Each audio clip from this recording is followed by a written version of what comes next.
দল উৎসৱৰ আনন্দ উৎসাহৰ মাজতে গোৱালপাৰা জিলাৰ পূব ধূপধৰা 17 নং ৰাষ্ট্ৰীয় ঘাইপথত সংঘটিত হৈছে এক পথ দুৰ্ঘটনা।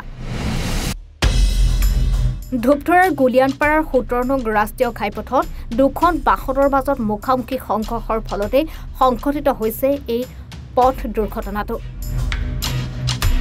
অৱশ্যে দুৰ্ঘটনাত দুইখন বাহনৰে বিস্তৰ ক্ষতিসাধন হয় যদিও দুৰ্ঘটনাত কোনো লোক আহত হোৱা নাই বুলি জানিব পৰা গৈছে।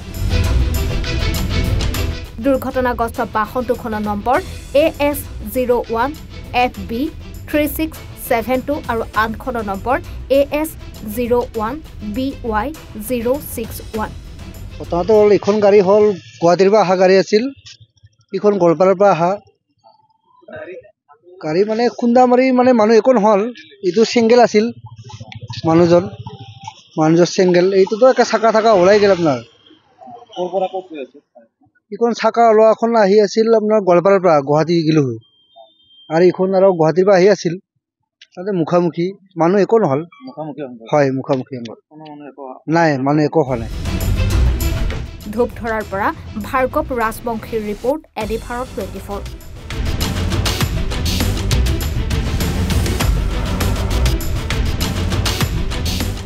নমস্কাৰ, মই অনুপম শইকীয়া। অসমৰ কাৰণে এটা সুন্দৰ খবৰ যে অসমৰ সংবাদ মাধ্যমত আৰু এটি ছেটেলাইট চেনেলে ইতিমধ্যে খোজ পেলাবলৈ লৈছে।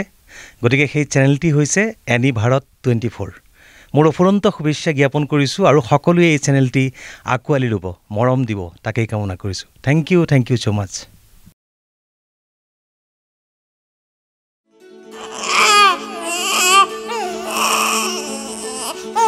অভিনন্দন, আপোনাৰ এজনী ছোৱালী জন্ম হৈছে।